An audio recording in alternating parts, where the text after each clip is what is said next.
Shahrisabz shahrida yuzma-yuz loyihasi doirasida shoir, publitsist va tarjimon Amirqul Pulkanning adabiy merosiga bag'ishlangan ijodiy kecha va Sen oydan uzoqdasan malagim nomli kitob taqdimoti bo'lib o'tdi.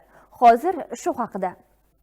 Taassufki, adabiyot tarixida umri bahor gullaridek qisqa adiblar ba'zan uchrab turadi.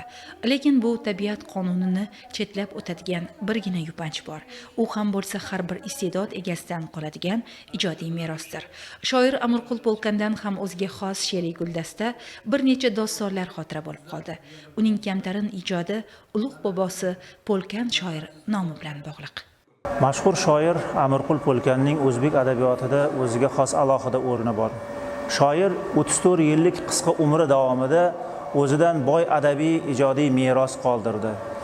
O'zbek adabiyotida o'chmas iz qoldirdi, yonib ijod qildi. Uning bir qancha kitoblari va tarjimalari nashr qilingan. U nafaqat bir ajoyib bir shoir, balki tarjimon, publitsist sifatida ham sermahsul ijod qildi.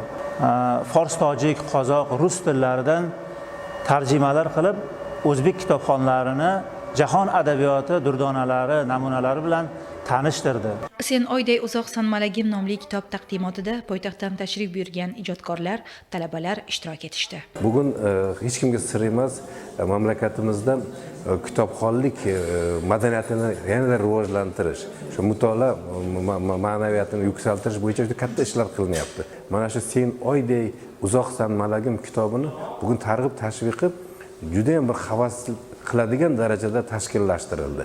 Qaysi ma'nodaki respublikamizdagi juda ko'p kitobxonlar o'rtasida shu kitobdan she'rlarni chiroyli ifodali o'qishlar, video roliklar tayyorlashlar bo'yicha bir musobaqalar boshlanib ketdi, tanlovlar e'lon qilindi va bu tanlovlarning birinchi bosqichi Toshkent shahrida bo'lib o'tgan edi. Bunaqa tanlovlar yana ham ko'p bo'lishi, men o'ylaymanki, adabiyotimizning rivojiga ham hissa qo'shadi. Amirqul Polkan shoirning Sen oyday uzoqsan malagim nomli kitobini taqdimotiga mana 1,5 oydan ortiqroq harakat qildik tashkillashtirishga va bu orqali biz ko'plab adabiy tahlillar yozdik. Ustozi she'rlarni, adabiy meroslarni o'rganib chiqib, she'rlarni, qo'shiqlar tayyorladik.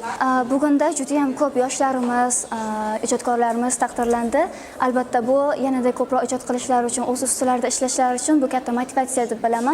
Tadbirda shoir Amirqul Polkanning yaqinlari, do'stlari uning samimiy, oqko'ngil, jasoratli shoir, kamtar, kamso'z, dilkash, tafakkuri keng shoir edi deya iliq xotiralar bilan eslashdi. Uchrashuv davomida talaba-yoshlar tomonidan musiqiy chiqish va ko'ngilochar dasturlar namoyish etildi. Shuningdek, tadbirda shoirning ijodi bo'yicha tashkil etilgan videoroliklar tanlovining taqdirlash marosimi ham o'tkazildi.